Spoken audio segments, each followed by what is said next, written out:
Hello friends, welcome you all in the video File Access Permissions in Linux. In our last videos we have discussed regarding what is the file, why to use files, what are the methods to create a file, how to open a file, and how to assign names to the file. File naming conventions also we have discussed in case of Linux. In this video we are going to discuss regarding the what are different permissions to the file access and how to change the permissions in the file in Linux operating system. So as an introductory part we have discussed that file is nothing but it is a sequence of bytes, or we can say that it is the place on the hard disk where data can be stored permanently. We have also seen that whenever a file is used, whatever the values we are going to store in the file, that will remain forever. Means they can be used repeatedly, they can be used for so many times. Whereas with comparison with the variable, whenever we are going to store the values in the variable, so that values will remain in that variable as the program is active. Whenever programs terminates, the file, whatever the values are stored in the variable, that will also be erased. So that is the basic problem we are going to face. And similarly, a file can be used to input large amount of data. A file can be used to transport data from one place to another place in the system. So there are so many advantages of using a file, and also there are so many other operating system concepts, database management system concepts are there that are based on the files. So file is nothing but it is a very important concept in Linux operating system. And also we have discussed regarding that file is most important part in Linux operating system, because everything it is considered as a file in case of Linux operating system, whether it is your output device or input device, any hardware device or any other things. So everything they are considered as a file in case of Linux operating system.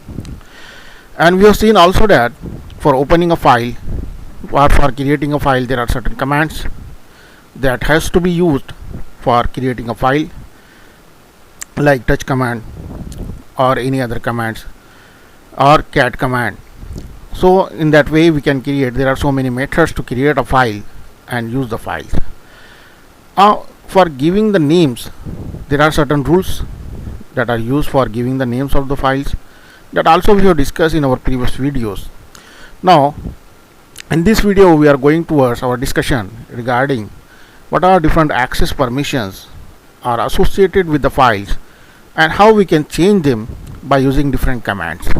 So with continuation with our discussion of the file, a file represents a sequence of bytes on the disk where a group of related data is stored. File is created for permanent storage of data and it is ready-made structure. Similarly, after creating a file, there are certain commands that can be used to view or to change the access permissions. So for listing of the file, we are having a command called as ls. So this is our command prompt and this is our command. ls is the command which is having many options.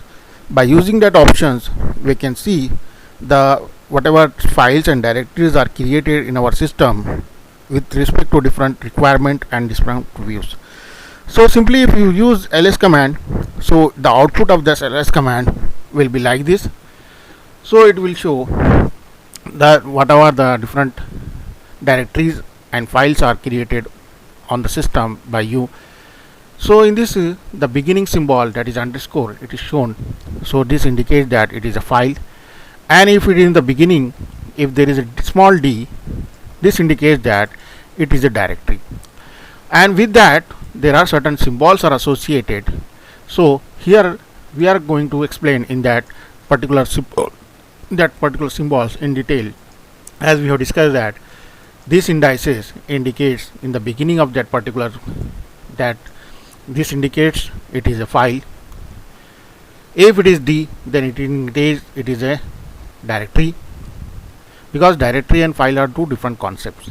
File is used for storing the data and directory is used for storing the files. So you have to remember this basic difference between directory and files are that file is basically used for storing the data, whether it is a text file or a word file or any image file or any type of file is there, whereas directory, it is used for storing the files. So like that. And if it is L, small l is there in the beginning of that particular thing, then it is indicate that it is a link. Now coming to these particular symbols, small r, w and x.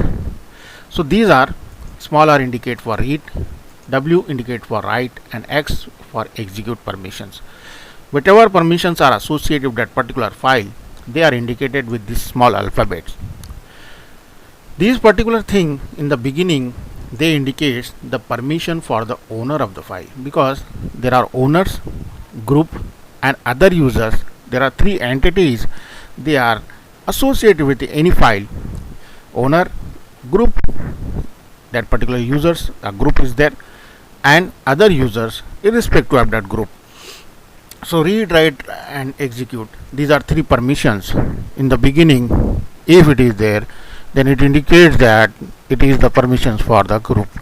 Similarly for owner, for group and for others. So in this way, these are three. So we can say that for this test file, the read permissions are associated for the group, remaining write and executes are, there are no write and execute permissions. Similarly for group, there is a read permission, and for other users there is a read permission. For this directory there are permissions.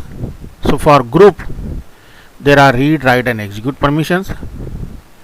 For owner there are read, write and execute permissions, and for group there is only read permission, and for that particular other users there are permissions such as execute permissions are also there.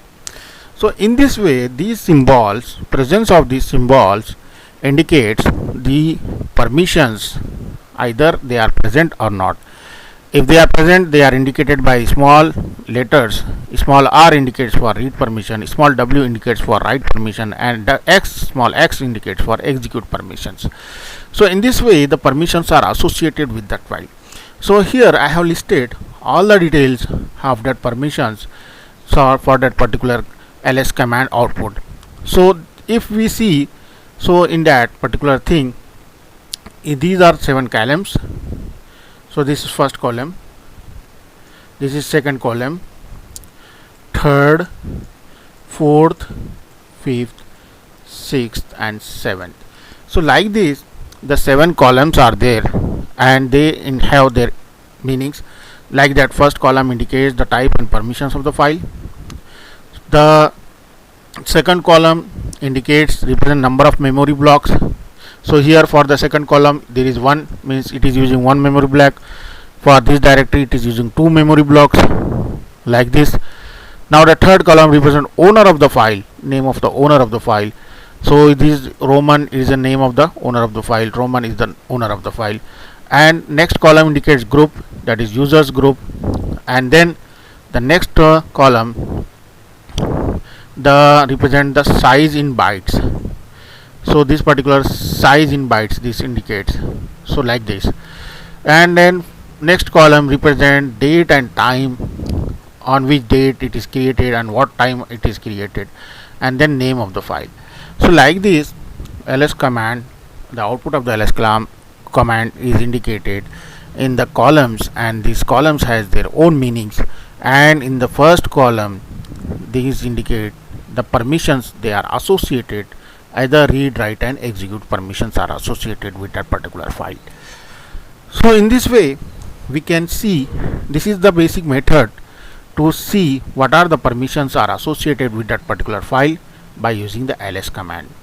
So on the command prompt, if you write execute this ls command and press enter, this will show all the files and directories present on that particular drive, and it will indicate whatever the permissions are associated, who is the creator, who is the group, who is the user, on what date it is created, how many memory blocks it is using, and what are the names of that particular file or directory.